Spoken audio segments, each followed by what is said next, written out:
What's going on, everybody? It is your boy Bad Diggity Dizzle back with another New York Giants video. Happy Friday to everybody out there. The weekend is upon us. Do me a favor, guys. If you haven't done so, I'm still trying to build my Twitter and Instagram pages. So if you haven't done so, please do me a favor. Follow me on Instagram and Twitter. I will follow you back. Links are in the description. So just trying to grow that. And of course, hey, if you haven't subscribed to this channel on YouTube, please do me the honor of hitting that subscribe button and ringing that bell. I try to do as much Giants videos as I can, and obviously do a lot of live streams. Do Giants, we do Lakers, we do a lot of live streams, do Hangouts.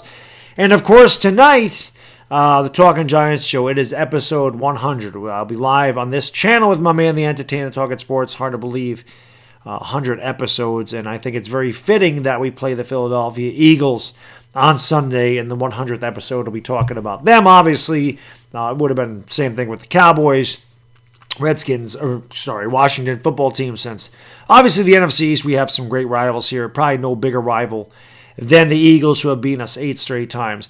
And one thing I want to talk about in this video, or the thing I do want to talk about in this video, is Andrew Thomas. Lord knows I have been overly critical of Andrew Thomas, and with good reason. I will not take back anything I said about Andrew Thomas. I think that for the most part he has been very, very poor. And it's obvious in his stats. He had been getting killed all year. He'd given up more pressures than Wills, Wirfs, and Becton combined. And Daniel Jones got blindsided a lot, and he just really, really struggled. However, the last 2 games, even though I made a mistake on my post-game after the Giants game, said he was bad because I thought he got benched because, again, I don't have the volume up, and people were like, Baddog, he got benched. I thought he was playing poorly. It was not. He's actually played very well. How much of that has to do with Shane Lemieux? I mean, it is a good question, because the last 2 games, Andrew Thomas has played his best football, and he did a really good job against Chase Young. Will Hernandez has been brought into question a lot by New York Giants fans. Nate Solder also struggled a lot on the left side last year with Will Hernandez there. So I don't know how much of that has to do with the chemistry of Will Hernandez or whatever it is.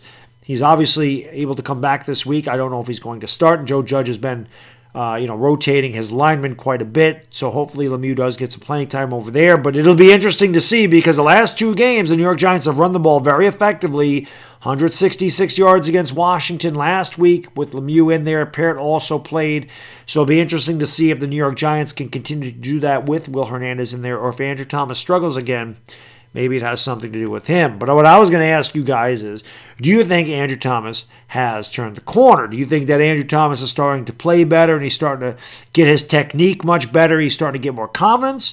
Do you think that's him, or do you think it has to do with Will Hernandez? Listen, we need Andrew Thomas. The New York Giants thought highly enough of Andrew Thomas to take him 4th overall. I was incredibly happy. I wanted Isaiah Simmons in the draft because I wanted some defensive players. But at the same time, I know how important that left tackle position is, and I was fine with Jedrick Wills.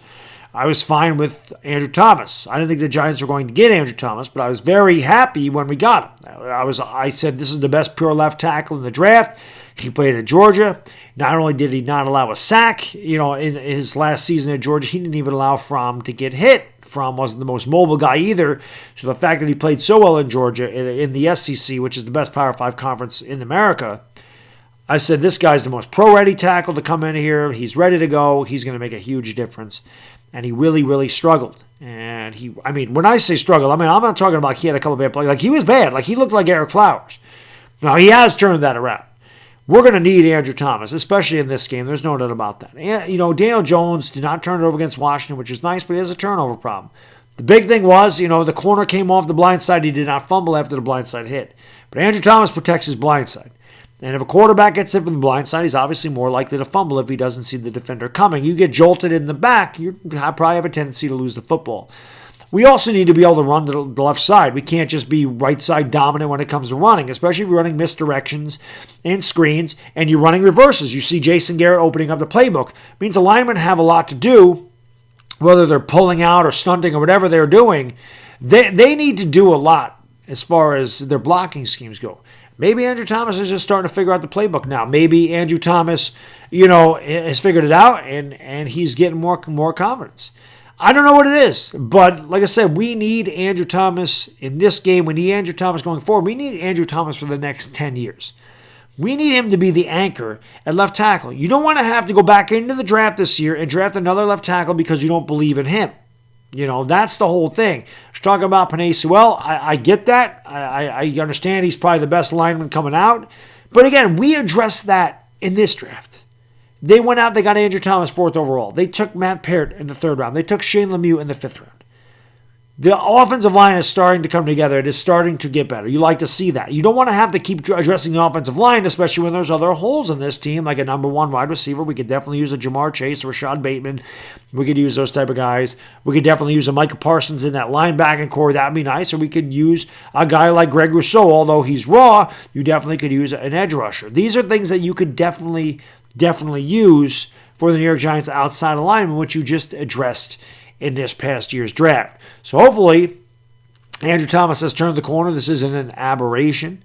That he is playing much better and now can continue to get better every week. He can continue to be that anchor on the left side where he's protecting Daniel Jones' blind side, which is the most important part of any offensive line, is quarterback's blind side, and they can continue to open up these holes, allow the running game to continue to be dominant like it was against Washington, own time of possession, and again, run misdirections, reverses, and flea flickers and all that other stuff that Jason Garrett has brought into the playbook. Now you're starting to see a lot of razzle-dazzle, and again, I believe that's because Jason Garrett has a lot of confidence in the offensive line to hold off, hold their blocks or make these, pulling and everything else that they're doing up front. So let me know what you think, guys. Do you think Andrew Thomas has turned a corner? How much do you think is Andrew Thomas? How much do you think is Will Hernandez?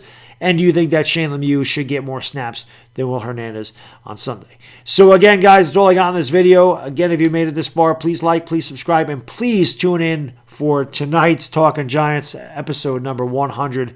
It's going to be awesome. Until then, enjoy the rest of your Friday. It's the Bad Diggity Dizzle, and I'm gone. Peace!